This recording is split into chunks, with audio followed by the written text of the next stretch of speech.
Okay, welcome everybody. We have the remaining slides tonight, this afternoon.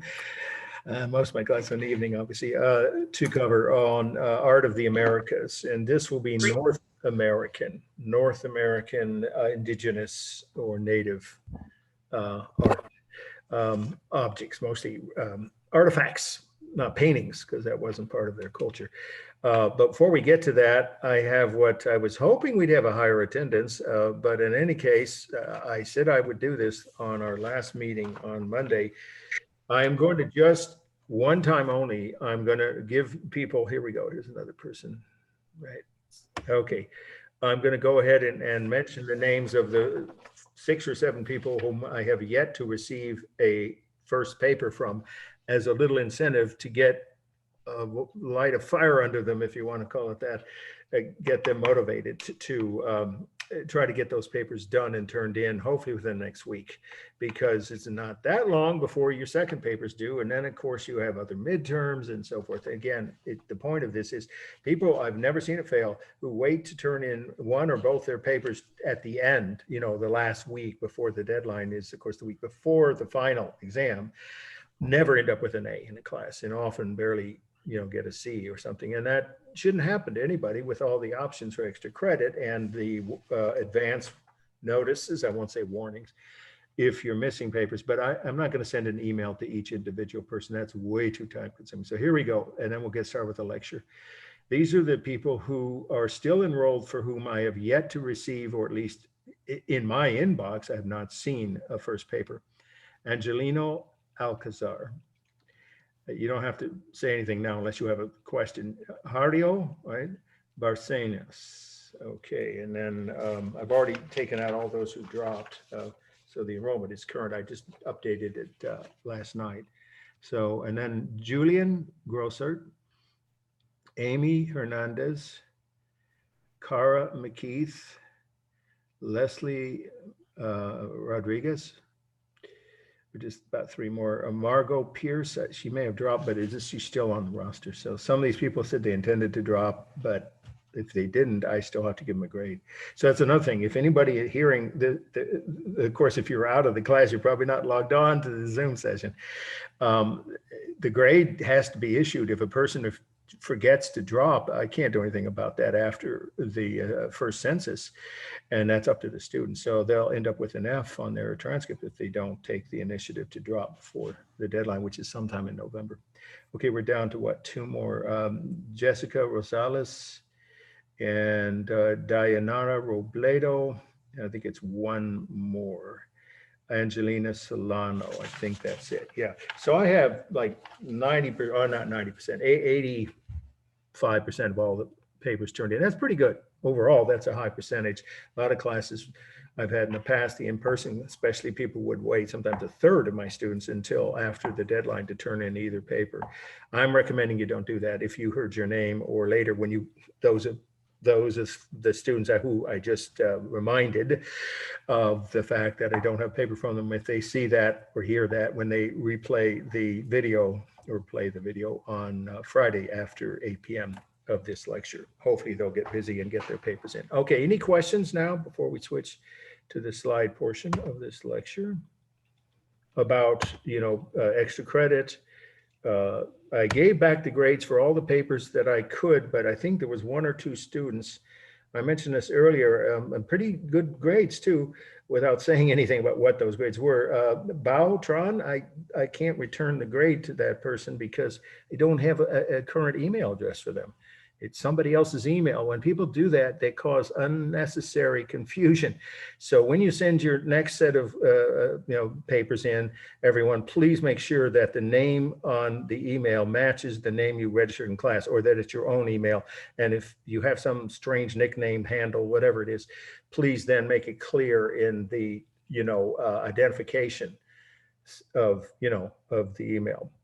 What your registered name is, because if you use a nickname or a different last name, big problem. I won't know which class you're in, or if you're even on the if you're not, if your name doesn't appear on the roster the way it is when I read the paper, I can't enter the grade until I correct that.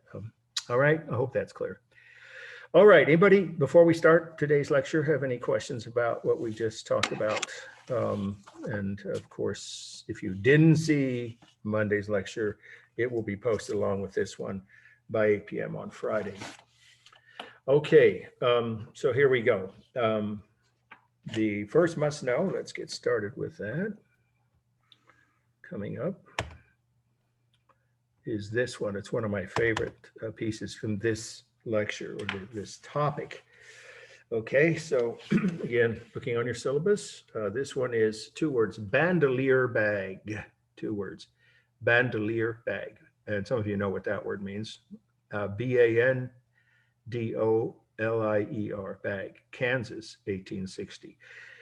This is from one of the Plains tribes, Plains Indians, who were nomadic, but within certain, if you don't know all this, you should be writing it, and many of you do. I know that some of this is taught more recently, as I know with my daughter's middle school classes in history, and maybe even grade school.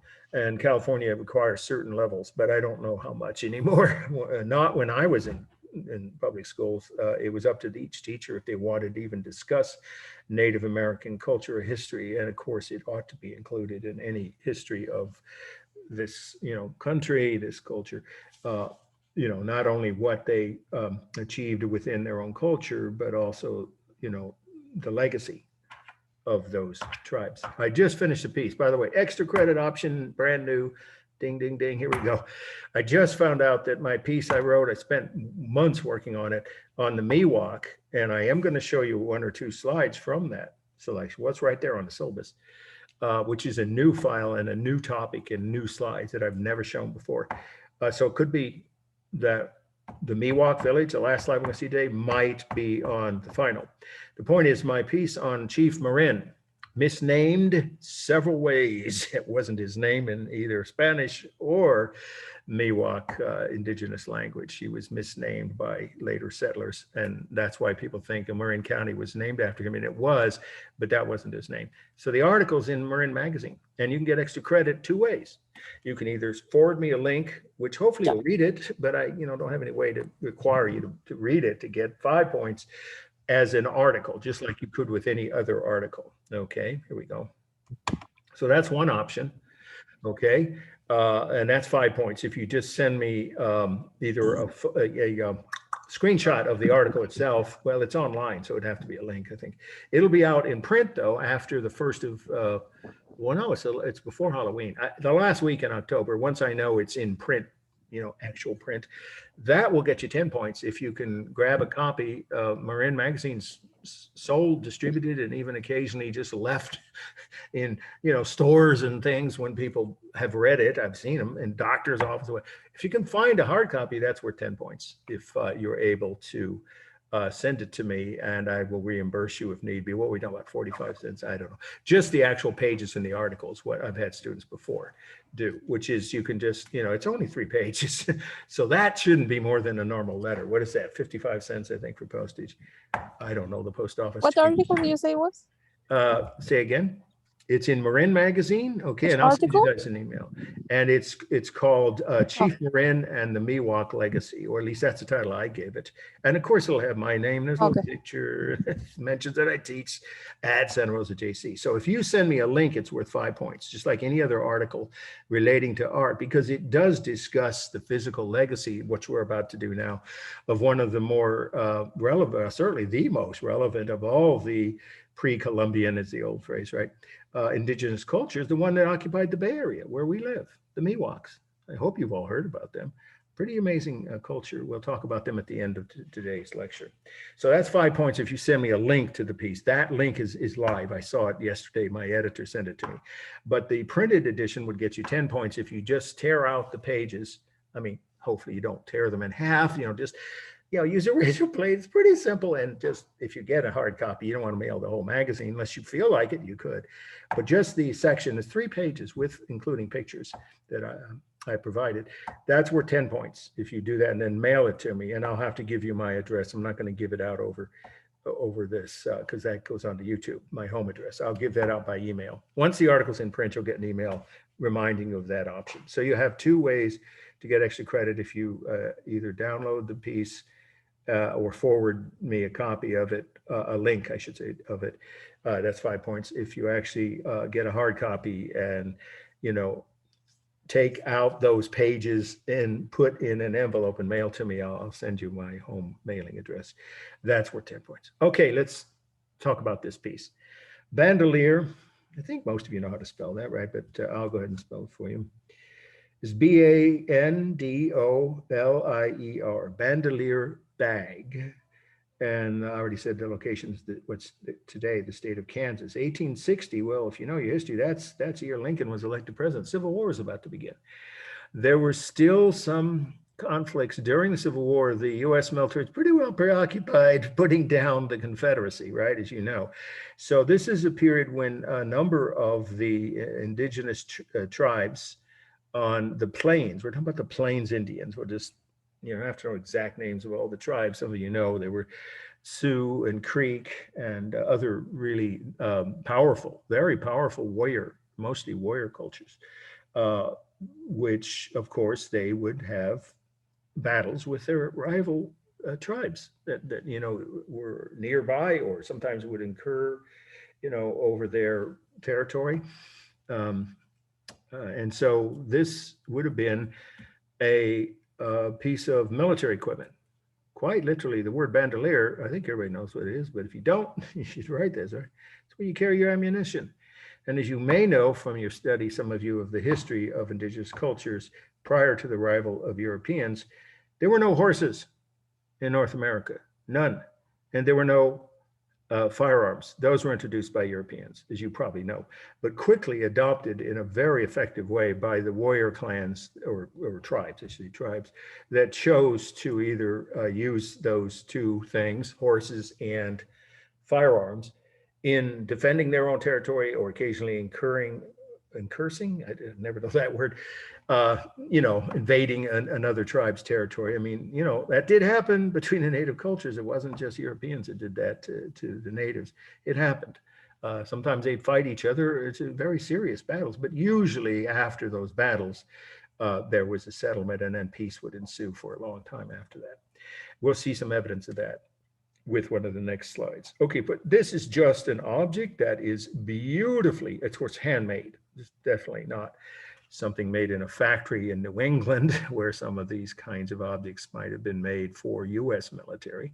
This is a native or indigenous piece of folk art. And that's the way I would describe it, which was used to carry, you know, ammunition for weapons, for firearms specifically, not just any weapon, not, of course, ammunitions for firearms into battle.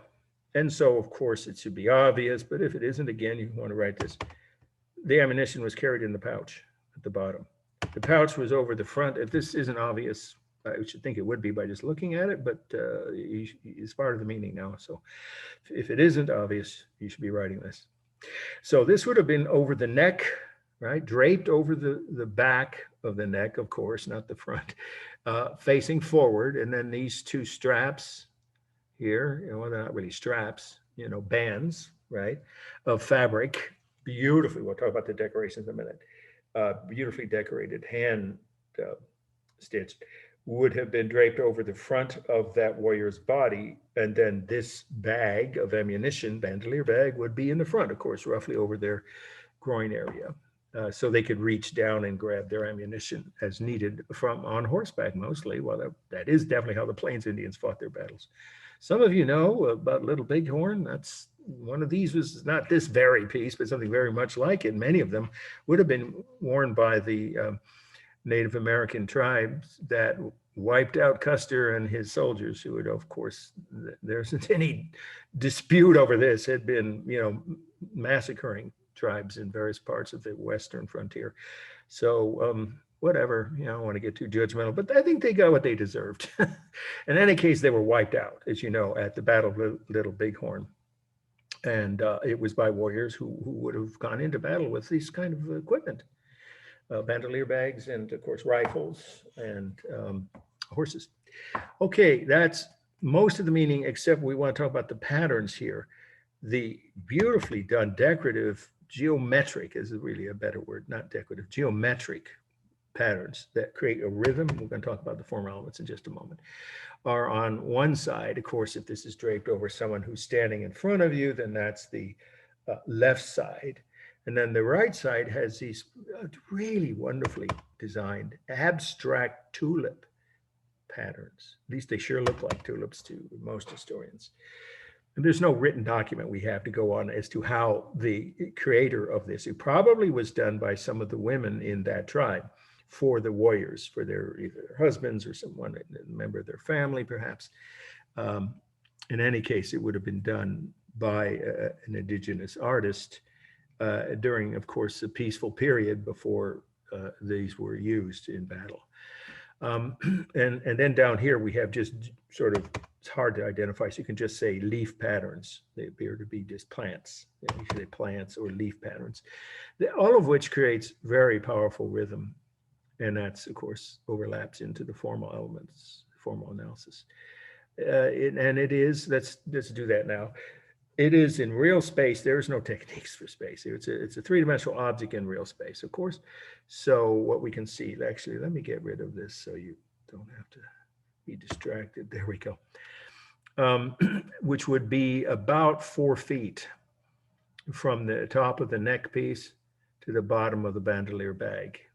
If it was much lower, they would have tripped over it, getting on their horse or walking back and forth from their tents, their teepees, I should say. So this would have been about 4 feet in real space. There's no techniques for overlapping here. I don't see that. All of the pattern, geometric and flower patterns, are just separate from each other. So it's just the real space. The largest mass is the neck piece. You can say it just that way if you want, because it goes over the neck, without which the whole thing wouldn't work. And then the bag, that's it. There's really only 2 masses. Colors, wonderful blend of warm and cool. Look at the different shades of blue here. These would have had to been vegetable dyes used for that. You don't have to write that because that's a detail of how it was made. But the fact is that creates these different shades of cool blue everywhere you look, the bag and the 2 straps. And then the warm colors, of course, are the reds and pinks. The textures are, now I wouldn't say they're similar textures. This is just the outlines of the shapes of blossoms.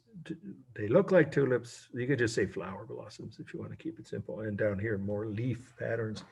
There's no symmetric texture on there. There is bold outline, though, done in white fabric. Right, white thread, I should say, white thread. So there's bold line almost everywhere you look. The rhythm I already mentioned, but again, if you didn't write it, you should now. Repeated X mode, or you could just say geometric motifs, but they obviously form the shape of an X. Flower patterns on the bag and on the right side of the bandolier band, I guess you could, or neck section of the neck piece is, of course, more rhythm of the repeated shapes of 4 flowers, probably tulips. Okay, and then is there any modeling? No, none.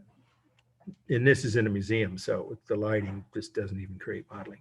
And then we have its dynamic. I see hardly anything stable except maybe the very top of the bag itself and this one red line. Otherwise, every part of it is dynamic. It's overwhelmingly dynamic. Okay, texture. Yeah, I think we covered everything, didn't we? Balance. Oh yeah, it's totally balanced, completely symmetrical. Absolutely, left to right. Now, top to bottom, I think it is, because if you draw the line here, the area covered by the bottom half, it roughly equals what's covered by the top section. Oh, yeah, I forgot it. Okay, there we go. All right, this piece is, I was already referring to it, and it's very interesting. Hide painting battle scene. Hide painting battle scene. Just now, those words you all know how to spell, of course. So I don't need to spell those. The location is again, these are the current locations. North Dakota, 1800. Well, that's before even Lewis and Clark. So what we have is a very early survivor of an historic, or survival of an historic document. So what they didn't have paper, right? And they didn't have painting per se, but this is a painting. But it's done on, of course, the dried hide, the dried hide of a buffalo. If that's not obvious, that's what this is. There would have been the two eyes, the mouth, right, the tail, and the legs. So it's quite large. It's about 7 to 8 feet. I think it's between 7 and 8 feet. So you could say almost or nearly 8 feet long, by about that wide too, because of course, when you spread the legs out, the distance between the two legs is about equal to the distance between the tip of the tail and the tip of the nose. So it's about 8 feet by 8 feet, or nearly that. It's probably more like 7.5. So say between 7 and 8 feet long and about that tall. And those are, of course, part of the formal elements we'll get to. But first, the meaning is this depicts an actual event that occurred, a major battle between two plains tribes, the Dakota, which the states were named for. You know, there's two states up there, right? North and South Dakota. The Dakota tribe and their enemies. And I don't think you need to know which one of the plains enemy tribes were their enemies. They would often, you know, go back and forth, being at peace with some of their neighboring tribes and then warring with only one. And then nobody, maybe for a generation, no fighting. And then again, maybe multiple alliances. So there was, you know, there was some prisoners taken. There was slavery too. By the way, if you didn't know that, yes, the Plains Indians took slaves among some, not all, of the captured enemy soldiers. And then sometimes they let them go or even let them join the tribe and get their freedom, but not always. In any case, this was a victory by the Dakota over their enemies. So that's how you could just say it briefly. And it's depicted in very interesting detail. These figures are similar to petroglyphs. Some of you know what those are, which various native cultures all over the New World and Australia, those are the three continents, North America, South America, and Australia, where petroglyphs were common. Also in Hawaii, which is not really part of any continent, right? It's in the middle of the ocean. It's the farthest away from the landmass of any island in the world. There are actually 8 Hawaiian islands, well, occupied islands. So other than Hawaii, the other 3 places where you see petroglyphs, just write it the way it sounds, Glyths, I think. Glyphs, sorry, FS. A petroglyph is a very simple rendering of human figures and animals, in this case, horses and men, the warriors on top of the horses. So the horses and the weapons you can see here, they got rifles and bows and arrows, both, which of course would continue to be used by Plains Indians all the way to the end of the frontier wars with the U.S. military, all the way into the 1890s. So this is what, before Lewis and Clark? Well, there were no white settlers at this point in the Dakotas, none. So they were warring within their own region against rival tribes, Plains Indians, warrior tribes. Or the phrase warrior culture is probably too simplistic because, of course, there was a lot more to their culture. And by the way, I have a tip. Here's extra credit. I wouldn't normally include this.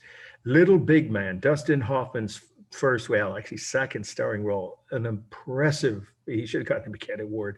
It's based on the true story of a 110-year-old man who lived through 5 different lives, back and forth again and again, between the native culture that captured when he was a 10-year-old kid on the plains and his wagon train. This true story was captured and all the adults were killed, but the 2 children, him and his sister that survived, were adopted into the tribe that attacked them. And then later I don't want to go into details. It's a fantastic movie, but it is 3 hours long.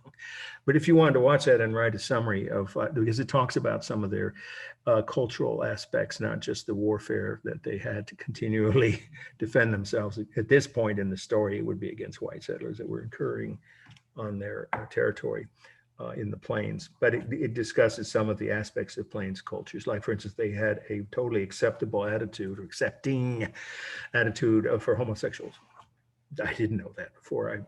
Then I went back and did the research. That movie came out a long time ago. I was in college, but it's called Little Big Man, and it's a masterpiece. And Chief Dan George won the Academy Award, first Native American to win an Academy Award. I think it was the best supporting actor because he wasn't the star. That was Dustin Hoffman. He played the chief of the Indian who adopted of that tribe. I mean, who adopted, Dustin Hoffman's character as his son. It'll make you cry, parts of it. It's a great movie. Yeah, so if you want to do that for extra credit, that option will give you 10 points. All right, so this depicts what was happening before that period. That would be the mid-1800s. This is long before the incursion of white settlers. So they're warring with a rival plains tribes. tribe, sorry. Okay, so now let's do the formal analysis. Oh yeah, these are vegetable dyes, no question of that. That's all they would have. They didn't have ink at this point. Later on, of course, they could have used ink by the mid 1800s, but they had horses and rifles by this time. All right, so formal analysis already gave you the one of the space elements, the actual dimensions of roughly 8 by 8 feet. That's close enough for nearly 8 feet tall and about 8 feet long. But there is overlapping here, not much, but a little bit of some of the warriors, mostly not though. Look carefully. You don't see the bottom parts of their bodies much, but they do in some cases with their weapons, right? Their weapons overlap their hands or their vice versa. So there's some limited amount of overlapping, but that's it. There's no other techniques for space. The rhythm is powerful though, repeated shapes of horses and warriors and their weapons. It's a warm color because both the hide, the skin, what's, dried buffalo skin is definitely a warm, natural light tan. And then some of the painted horses, not the warriors, but some of the horses have a warm reddish color. And again, that's probably vegetable dye. I'd see mostly bold outline. Well, let's go up close again. Yeah, it's almost all bold outline on the horses, but the human figures, you could make the case they're more thin outlines. There's no modeling. I don't see any, unless you count the shading of this, but that's just due to the material. They were using whatever kind of a dye. It wasn't solid or didn't have enough of it. So I don't think you can say that's a technique for the conscious, design element of modeling. I would say there isn't really any modeling here. It's both stable and dynamic. The horses mostly stable, but some of them are in motion, of course, and the warriors are mostly dynamic. So there's some of both. It's roughly balanced. Well, the roughly equal number of figures above and below conveniently mark the midline here with some kind of inlay. I believe it's a precious stone inlay or shells. Sorry, it's shells. This is shells. Yeah, probably from a riverbank. So that creates a midline, conveniently dividing it into almost equal halves. So it's completely balanced, and there is no larger or smaller mass here, I wouldn't say. I mean, you could make the case, if you wanted to break it down, that the warrior, are the warriors bigger than the horses? It's hard to say. Depends on which one you're looking at and which horse. Maybe the warriors that are standing full figure, those are the largest mass, and then the horses. And then I guess the warriors that are behind their horses or obscured by them. Okay, already covered. Let's see, did I cover everything? Stable, dynamic, balanced, rhythm. I think we did. Let's see. Okay. All right. This is a very interesting piece. Grizzly Bear house screen. Grizzly Bear, I think everyone knows, right? Is 2 Z's and Grizzly, 2 words, bear, house screen. And the location is Canada. And the date, we don't have the exact date, about 1840s, sometime that. So circa, you can use that little C if it's on the test, but I'm not saying it will be. Let's just say that 1840s without the little circa in front is acceptable, or even 1840 if you want to round it off. Sometime in that decade, which is pretty early in the history of the Western frontier. There were, by that time, of course, the beginnings of incursion, I think is the word I mean to use, incursions by Europeans onto the Plains Indians territory in both the United States and Canada even by the 1830s. That was happening. West of the Mississippi, if you want to look at it that way here. And I'm not sure what the rivers are in Canada. I'm trying to remember. I can't remember. Yeah. In Western Canada. Anyway, so just say on the western half of the continent in both Canada and in the United States, this was still frontier territory. So there were very few actual states. In fact, there weren't any states in the US. And I don't think that the provinces in Canada were any different. They were still territories. They just called them territories. And they weren't admitted to the government, right, to the union, as you know, if you know your history.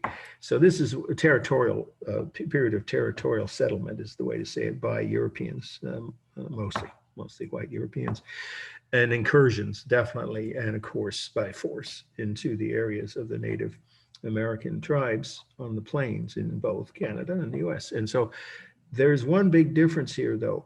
This piece illustrates something from the coast where this culture had already contact with, but wasn't in any way negatively, it's an important detail, impacted yet by European settlers, because they were wealthy and powerful and at peace with all their neighbors. First, all their indigenous neighbors, and then with the earliest white settlers who were mostly just trappers and traders, and they hadn't yet tried to start towns and cities, not that far back. So this is the area today we call British Columbia. I don't know if you know, some of you have been to British Columbia. It's beautiful. It's one of the most beautiful parts of North America. But it's a pretty big territory. And so the coast is very different than the interior. In the interior, it's still the plains cultures dominated, the native cultures were Plains Indians. But on the coast where this was made, you definitely would have had a different kind of culture. And there is a phrase for that. It's an English word, so it wasn't the native term, potlatch Indians. There's even a couple of towns and companies in the Northwest. If you ever drive up through, the coastal areas of Oregon, Washington State, or into British Columbia, you know this. Potlatch is even a big corporation with that name. They got the name from this culture, which was the coastal tribes, here's how to summarize it, of indigenous peoples who occupied the west coast of, not California, we'll get to that at the end today, but north of California, from Oregon into Canada. And they were extremely wealthy because it was a fertile area. And you know this if you do it too. It's as green as well. Now they're having a drought up there too, but not as bad as ours. So normally the climate and the weather, the terrain was lush. That's a good way to put it. And therefore they were wealthy. They didn't have to worry about, food shortages or any kind of conflicts over obtaining their needs, their necessities from their natural environment.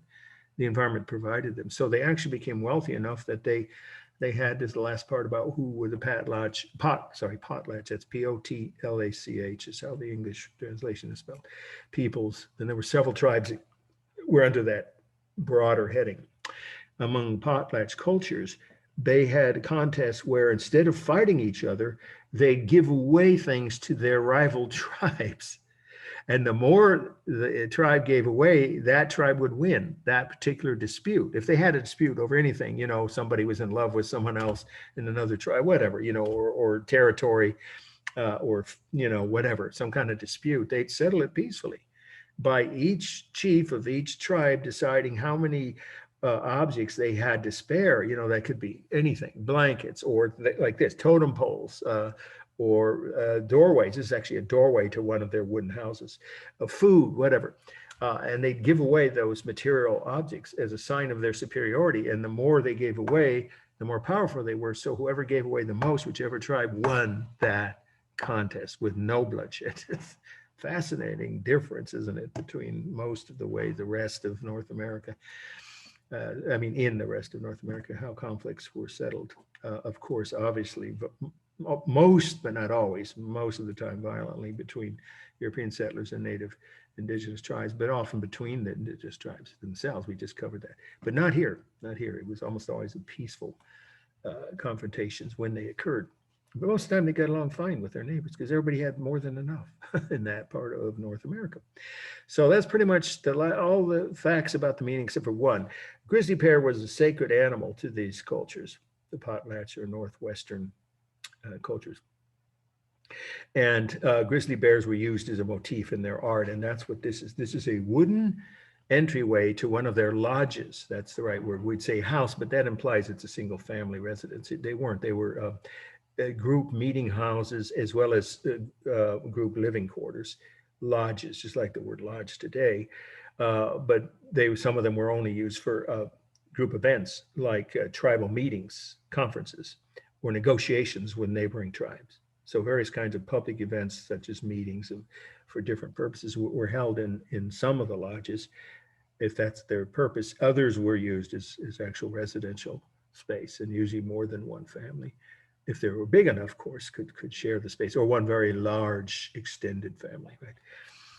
Okay, so this is a doorway. This is the entrance, and that's where the vagina would be. That's what this is supposed to symbolize. Stockstead mentions this, so shouldn't be surprising if you've done your reading, that this is a female grizzly bear. I just love this image. The hands are raised And, you know, of course, grizzly bears could be pretty intimidating and even flat out dangerous if you encounter one unexpectedly in the wilderness. You got to be careful if you're going to walk away alive. But here, it's not. It's more of a gesture of welcome, of peace. You can enter here peacefully if you're invited. If you were one of the guests or one of the members of the tribe, you didn't have to ask permission unless it was the residence of the chief, maybe, and then you'd have to get permission before you entered. And then there are more images, and they're really charming, aren't they? Of the faces of small, almost think they're babies, cubs, of course, bear cubs, in the eyes and nostrils of the mama grizzly bear. And then up here again in the ears. It's just really wonderful. It's like graphic art today, of course, it's so popular, graphic novels.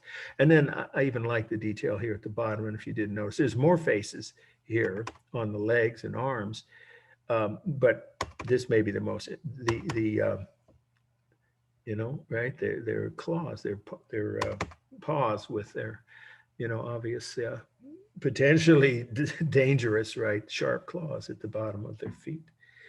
But their hands look like human hands, don't they? It's fascinating. And so here we go, formal analysis. It's about something like 10 feet. It's about 10 feet tall. So the opening, you'd have to duck to get in. You probably have to crawl to get in, and that's probably deliberate so that it can control access in and out. Or whoever enters had to, you know, stop, pause, and maybe identify themselves. So this space is much smaller. I don't know the exact height, but it's probably not more than 2 feet high. So the whole thing is around 10 feet high. For space, that's real space, but there is overlapping here. You'd have to say the different faces of the smaller bears, I would call them baby or cubs. Those seem to overlap the body of the mama grizzly bear. The rhythm is powerful, of course, with the arms, hands, legs, feet, the faces all over here, and the face, of course, creates powerful rhythm. The lines, bold outlines on the face, right? Or even all the faces, actually, including the smaller faces, the babies or cubs. And then I guess there's a little bit of thin outline, yeah, around the outer edges, I guess, of the face here. But that's about it.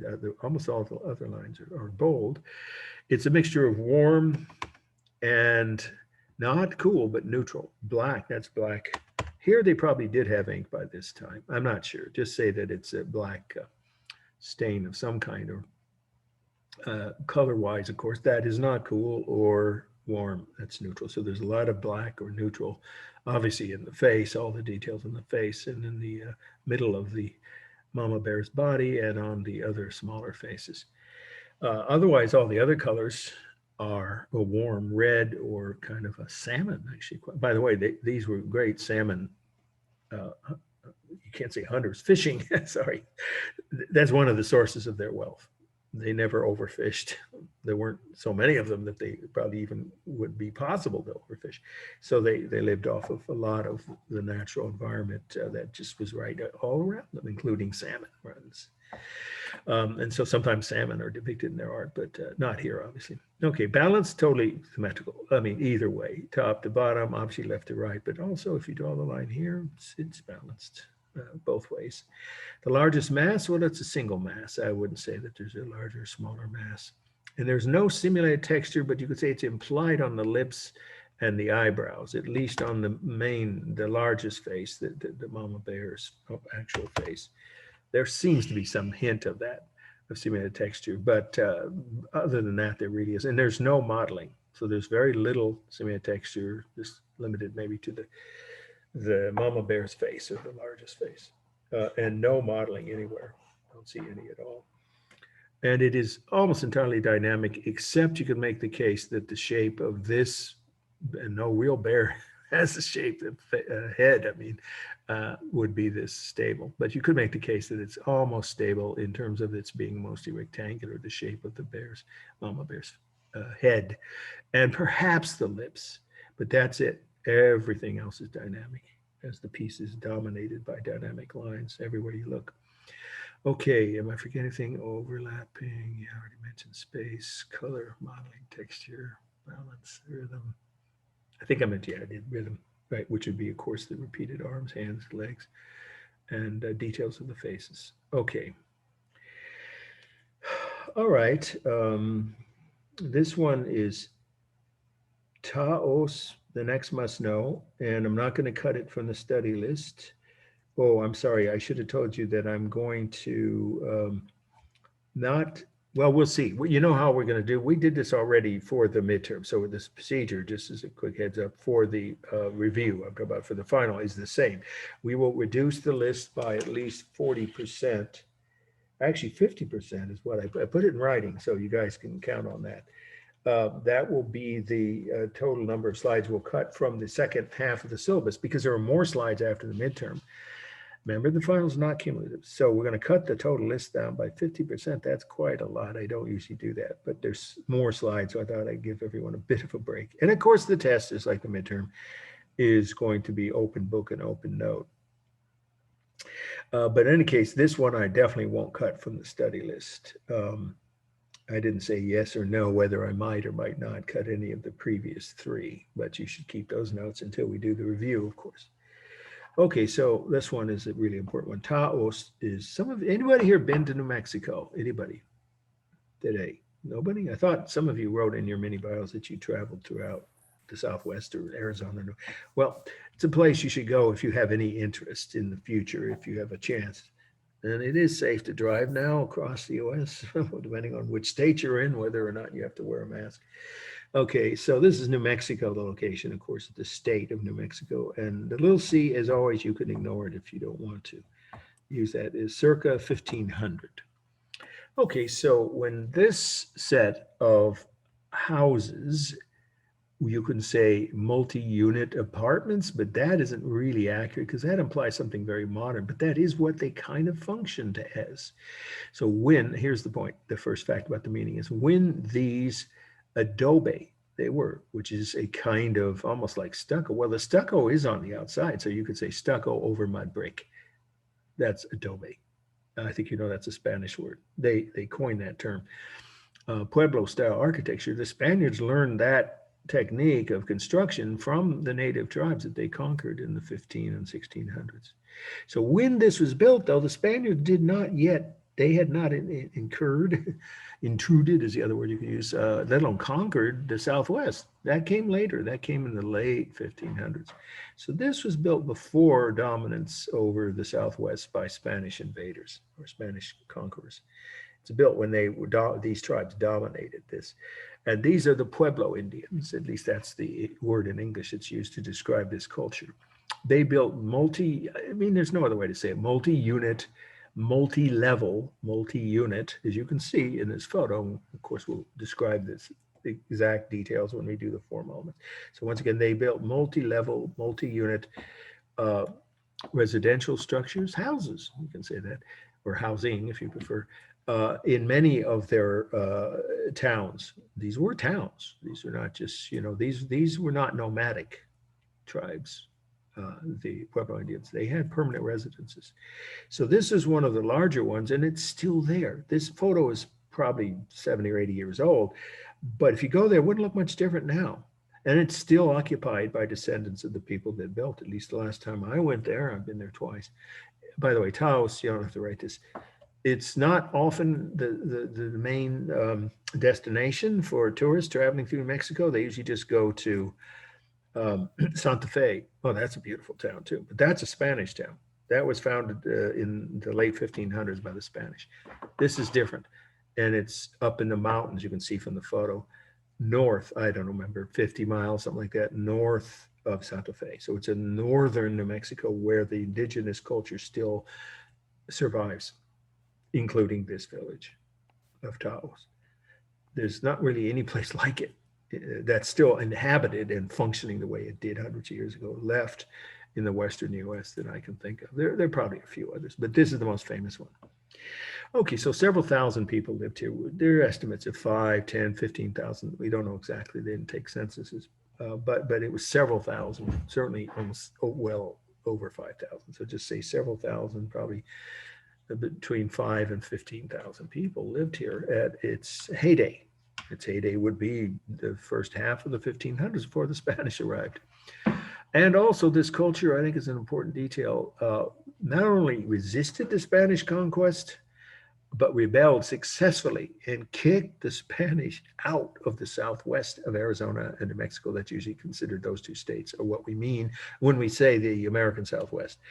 Big area. Look at them. If you haven't, look at a map. That's a huge territory. Not quite 500,000 square miles, but close to it.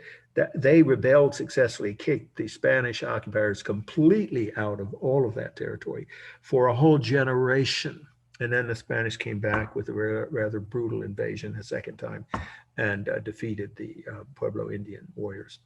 But they didn't destroy all of the culture. I think they might have learned a lesson that these people were really powerfully independent minded. And so they did dominate them, but they didn't wipe them out, as they had done in some parts of Central America and South America. So the culture does, as I say, still survive to a large degree, including in this village.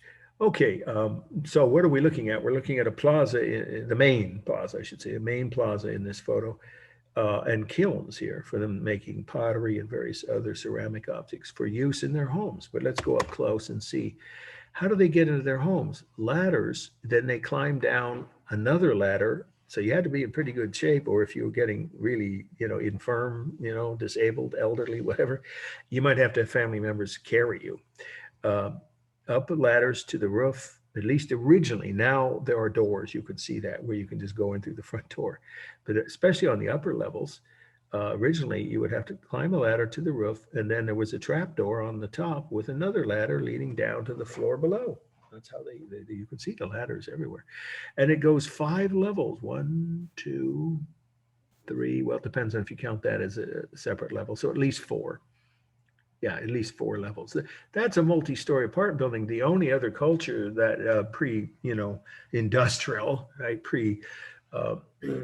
modern age culture that had anything close were the Romans. The Romans had 5-story apartment buildings all through their entire history, at least in Italy they did.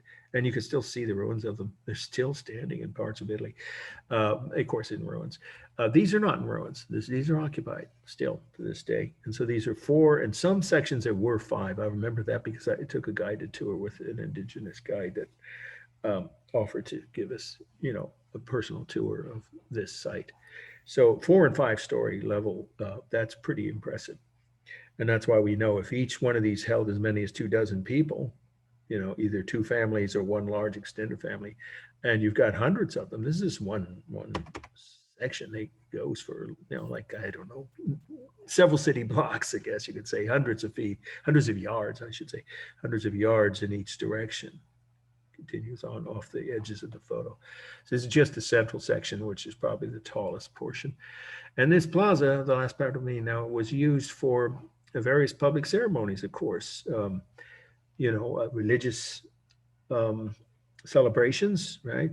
Greeting visitors, occasionally, just a holiday, right? A celebration of some, usually connected to a harvest. They had farming, these people. And of course, it's a desert climate. So they would also had to have done some kind of hunting in the mountains around their villages.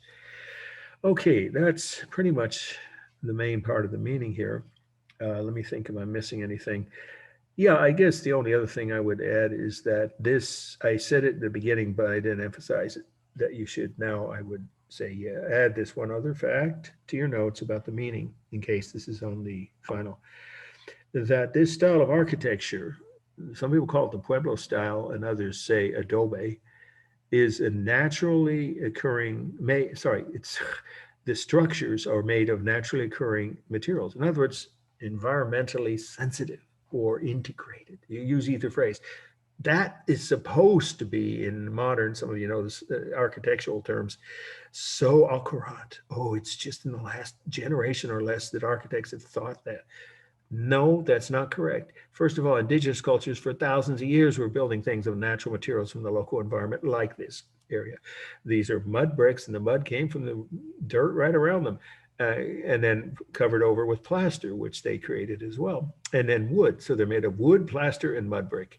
And that construction materials combined are what some people call the Pueblo style of construction, or others would just say adobes, which was a Spanish word. all over the Southwest, and to this day, that's still similar to what some modern houses are being built, and they usually are called Spanish colonial, because then they don't usually make them this plain. They usually have decorative detail, window balconies and grills and flower boxes.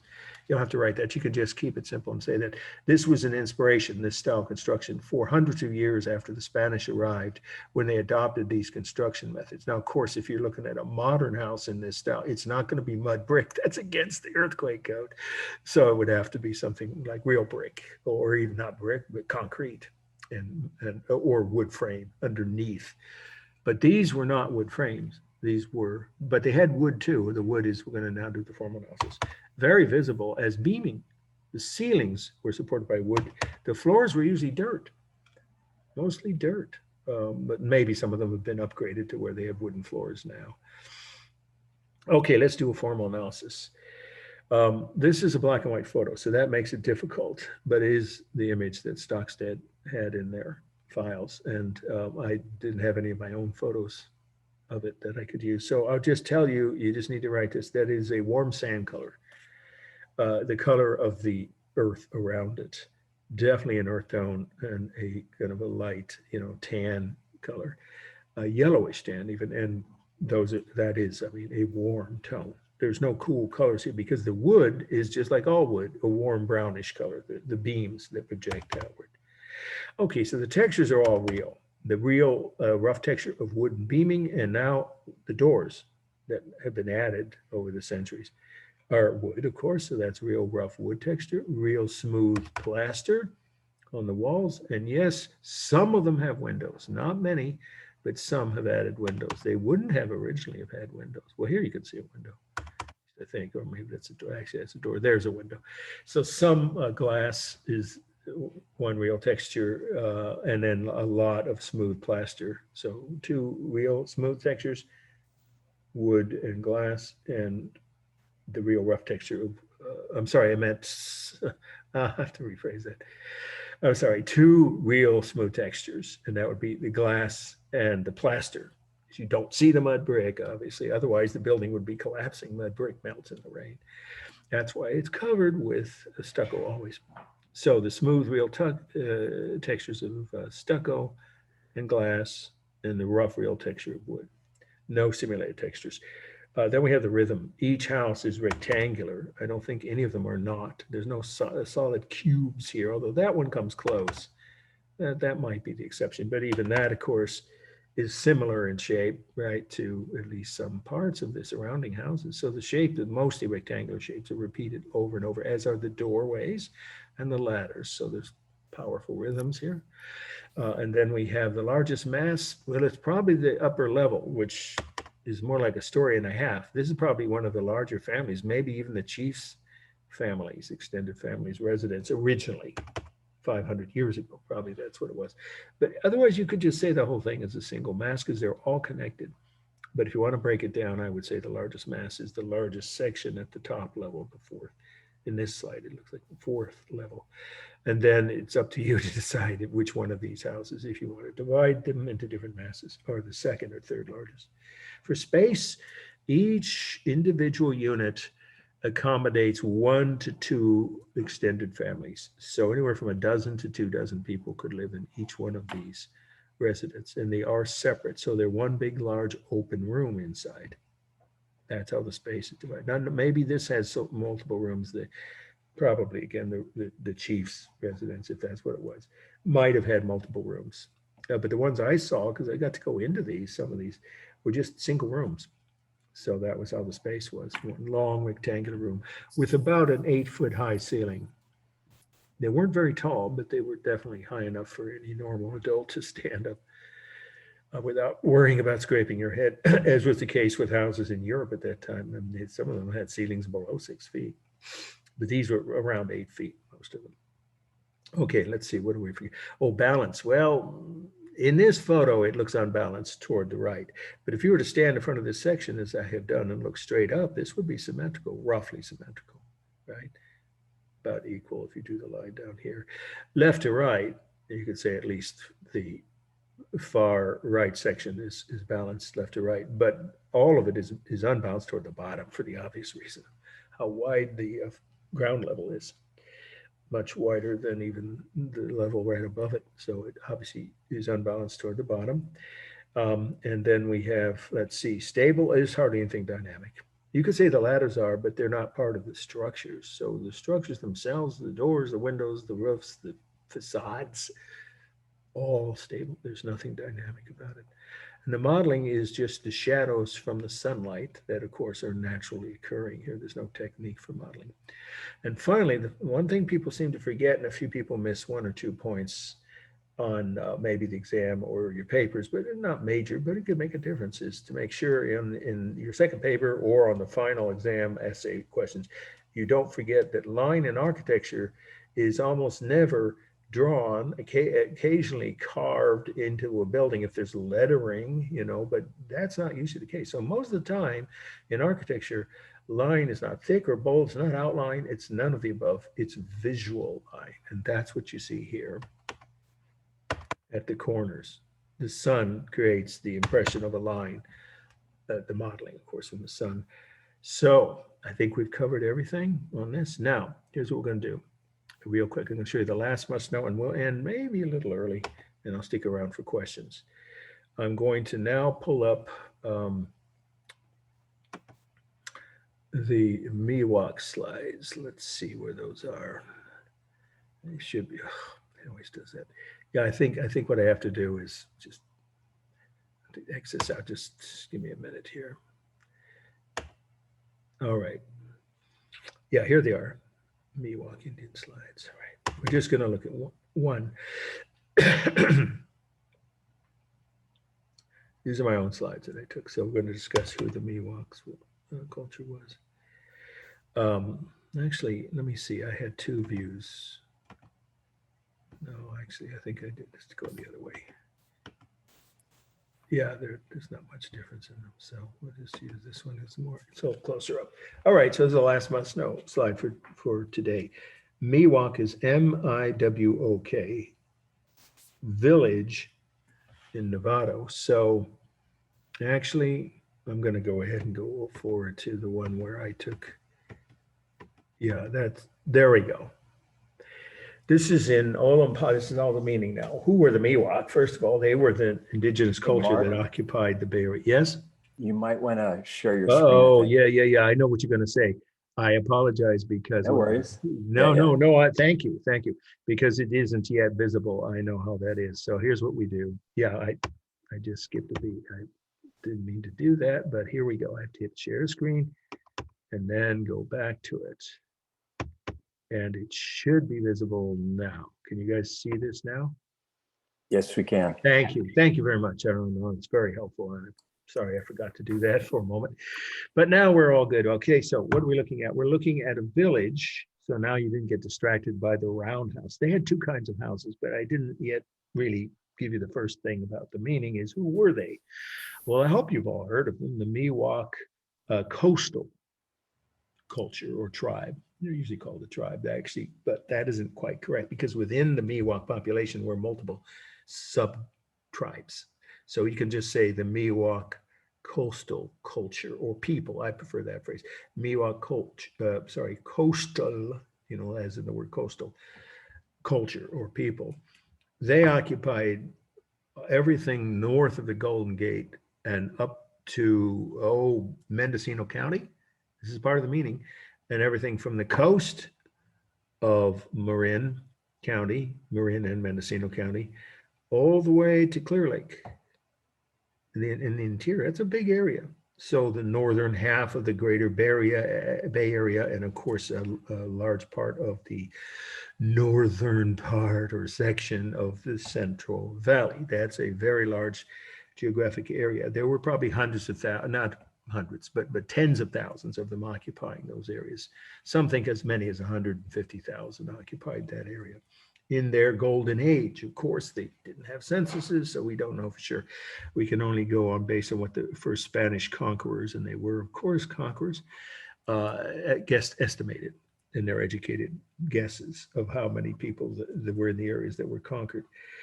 So they were at peace with their neighbors, the tribes to the north and to the south, meaning from San Francisco south.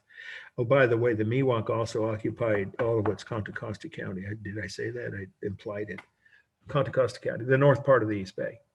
Berkeley is a different group, right? Some of you know that's the Ohlone people, but we don't have time to go into all of them. So let's just focus on who the Miwok were. They were a hunter-gatherer, mostly though agricultural culture. They gathered berries. They didn't really do the same kind of farming we think of now, though they did grow some kinds of grains. And later on, of course, they learned some of the farming techniques from the early Spanish settlers.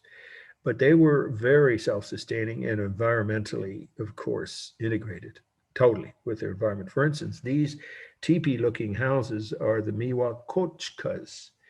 And that's the right word for this. That's part of the meaning, kochka, K-O-T-C-H-A. A kochka, that's their, now that is their language translated into the English language spelling, but that's how you pronounce it. The kochkas is a word for their houses made out of native natural materials from right there in the environment. Again, you can't get more environmentally sensitive, friendly, integrated, whatever word you prefer to use, green architecture than this. They could have a whole family inside. These were pretty large. These were about 10 feet tall to the top here. And of course, that's probably been moved. This is my own slide, by the way. This board here would have probably only been put over the entrance along with two or three others to close off, from wild animals at night while they slept, obviously, after they'd had dinner and did whatever other activities, storytelling and so forth. Playing with their children and so forth. So one family would occupy each of these kochkas, they're called, or teepee-like building. And they're made out of redwood bark. It couldn't be more, local material. So some of them, these redwood planks is what they really are, from the bark of redwood trees, had to be brought from, several miles away. Because of course there are redwoods all over Marin County, but not right here. These are oak trees. This is Olompali State Park. If you haven't been there, that's another extra credit option. You can go there, take 4 photos, and send them to me as a JPEG and write where it was, your name, and the class. It's open to the public, and there's no fee because they aren't enforcing the parking. Well, just to be safe, bring $8 in cash, because if you did have to pay for parking, once the rangers, they're not controlling the access now. I know, I just went there last month with a friend of mine to take the photos for the article. This is the basis, one of the parts of the article I just wrote about the Miwok people. Anyway, there's one other aspect of the course, but before we finish, in case you choose to go to that, it's not part of the meaning of this slide, site for extra credit, you should go before 5 because they could close the gate. But when I was there with this other friend, we were there past 5:30 and the gate wasn't closed. But that's risky, so you don't want to do that. So between 9 and 5, 7 days a week, you can look it up online. I'm not going to give you the directions, or in my article, you can see the directions. And it's called Olompali. Don't ask me to spell it, just like it sounds with a capital O. It's right on Highway 101, or just off, obviously off the highway. And I can't remember the name of the exit because I wasn't driving, but it's well marked. It's a state park and it's open to the public. And these are recreations. These houses look the exact way the originals would have looked around 500 AD, which when the Spanish arrived, some of them were that old, which is well over 1,000 years old. The Spanish arrived in the 1700s, so what is that? 12 centuries old. That's pretty amazing, because they probably repaired and maybe replaced some parts, if not entire structures. This is the site, last fact, 2 facts about the meaning, and we'll do a formal analysis, and then maybe a little early. Okay, is that this was the largest Miwok village in the Bay Area. Most historians agree several thousand people lived here, anywhere from 1,500 to 5,000. So you could just say several thousand, or even a few if you want to look at it that way. It wasn't more than 5,000, but that's a pretty large settlement in the history of pre-European North American indigenous cultures. That's a rather large settlement. And they were not really nomadic either, like the Plains Indians. They pretty much stayed in one place. Well, obviously it's a village, it means that's a permanent settlement. And so there are other relics that you can go see when the museum opens. It isn't now because of COVID. It's called the Museum of the American Indian. And I will go ahead and show you now. We'll do the formal analysis and come back to this slide. These are my slides of what's at the museum, and that's in Novato. It's an amazing collection of things. It's dolls handmade by indigenous artists, a real buffalo for the Plains Indians tribes, 1,000-plus-year-old pottery from the Southwest, the areas we were just discussing. And these are the Miwok relics, various, tools made of bone, of stone, of wood, and tule. They used tule to make canoes, which were so seaworthy or waterproof that the Spanish copied that style and hired Miwok members of the Miwok tribe to be their guides. I don't know other way to put it, or to pilot these boats because they knew the waters and the currents. They were obviously very, very in tune with the natural environment in more ways than the obvious about their architecture. Okay, so let's go back to the must-know slide. And then I'll say one more thing. Chief Marin, who is the initial reason I wrote the article for Marin Magazine that just got put online. Let's get to, there we go. Chief Marin, who was he? He was not Chief Marin. His real name, you don't have to write it because it's too hard to spell. Huicmus was his indigenous name. He was named Marino by the Spanish settlers not the settlers, sorry, I meant the Spanish missionaries. He was, like many native tribe members throughout the Spanish controlled areas of the Western, U.S., California especially. As you may know, and if you don't, you should write this, they were forced, most of those people were forced to live under the control of the missionaries on the grounds of a Spanish mission. Which mission was he forced to live in? First, Mission Dolores, because he was actually born somewhere in northern Marin County, we don't know where, but he was at first, there was no Mission San Rafael then. So the nearest mission was the one in San Francisco, Mission Dolores. So we don't know if he grew up in the mission because there's no record of him before he became an adult. So by the time he was an adult, he had lived, just say, for several years at Mission Dolores. And then they opened a new mission, the one that's there now, Mission San Rafael. It's a historic site. It's open to the public. And that, of course, was forced labor, and whippings. And he not only rebelled, he escaped twice and lived in, independently, hid out, you could say it that way, for like over a year both times. But he was eventually found both times and brought back. But he was so powerfully respected by the other indigenous people and the missionaries that they made him an alcalde. That's the last fact about the meaning. Alcalde, don't ask me. A-L-C-A-L-D-L-E. An alcalde is a native, if you say overseer, that implies something people think of as the South, but no, it's different. He was like a local official that the Spanish respected enough that he was the intermediary, and he stopped the whipping. This is what I admire among many things about him. He wrote to the governor, the Spanish governor. No, he didn't write to the governor. He wrote to Vallejo, who was the commander, of a military base. The town was named after Vallejo, Mariano Vallejo. So just say he wrote to the local military commander, keep it simple, who then passed on his accusations of brutal whippings for nothing, for talking back to the priest or not working fast enough. And said, this is wrong. It's not what you're supposed to be doing, if you want people to convert to your religion. And so the governor, the Spanish governor, on the complaint, based on the complaints of Chief Marin, we'll call him Chief Marin because that's the name he eventually accepted in the historical records before he died. He was baptized before he died as a Catholic. In any case, he stopped the whipping in all the northern missions. Unless someone, committed a violent offense, then they still occasionally could be whipped. It's a pretty important reform. It's all due to him entirely. So he lived out his life in the San Rafael mission the last 10 years or so with a very important role. He helped lead the exploration. He was really multi-talented. And so he accepted the name the Spanish gave him of Chief Marin, even though originally he was baptized as Marino. And so his real name was neither Chief Marin nor Marino. It was Huicmus, so you could just say an indigenous name, which we now know because the records exist of his original name before he was converted, quote unquote, under pressure to, convert to the Catholic religion. Plenty on the meaning. Formal analysis. These are symmetrical left to right, of course, and obviously unbalanced toward the bottom. The texture is the real rough texture of redwood bark.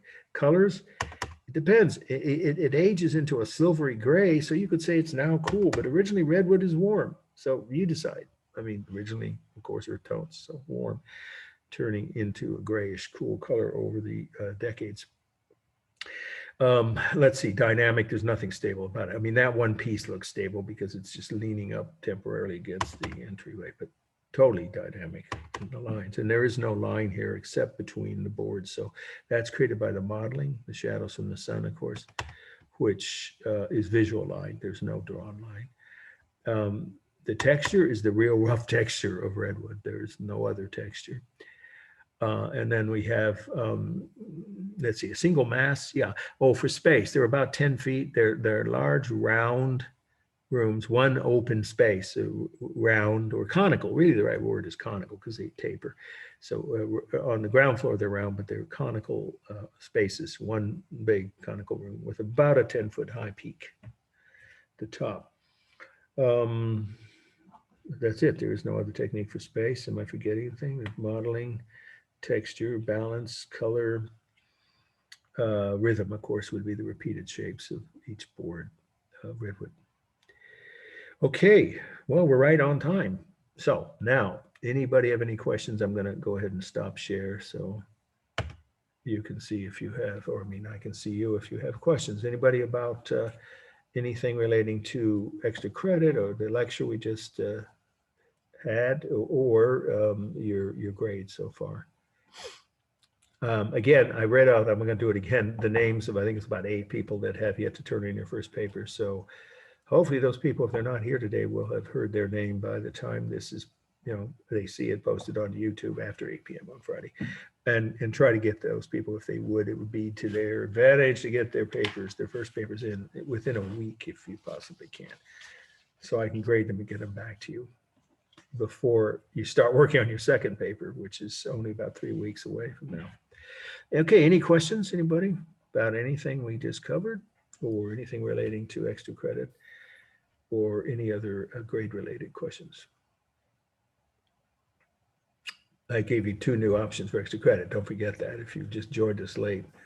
The article from Marin Magazine that will obviously have my byline, my name, my full name, Mark Anthony Wilson, is at the top of the article, and it's about the Miwok culture and Chief Marin. It's pretty easy to find on a link, and you could easily Google that.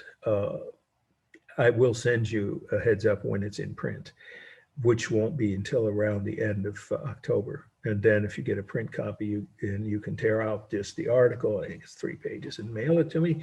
You'll get my mailing address in an email. If you choose to do that, that's worth 10 points. If you just send me a link, which hopefully means you read the piece or at least glanced at it.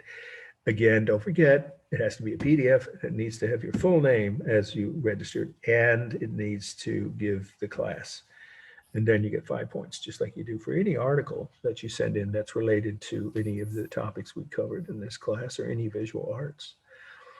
Okay, so that you can do at any point between now and final exams. And then a visit to either the Museum of the American Indian, the address and directions are in that article, or online.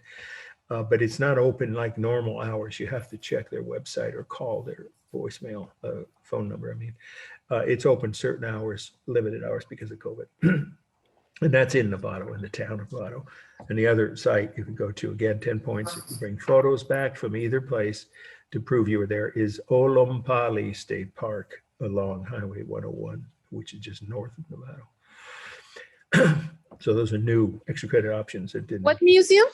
It's called, yeah, I'll tell you again, the Museum of the American Indian. That's the name the indigenous people who run it gave it. It's interesting because I would have thought they'd say indigenous, but that's the name of the museum, and it's in Novato, and I don't have the address memorized, but you see they have a nice website with lots of information. It's worth going there if you can arrange, and tell them you take my class. They know who I am because they interviewed the staff there, and they're indigenous, the staff that runs it. The director is Dene. Anybody know what that is? That's Pueblo. the group we were just talking about. That's her heritage. Really interesting person. I interviewed her for over an hour and a half in her in the museum. And it's 2 stories. So there's exhibits on the ground floor and some upstairs. So if you go, you want to give yourself up to an hour, depending on how much of it you want to see.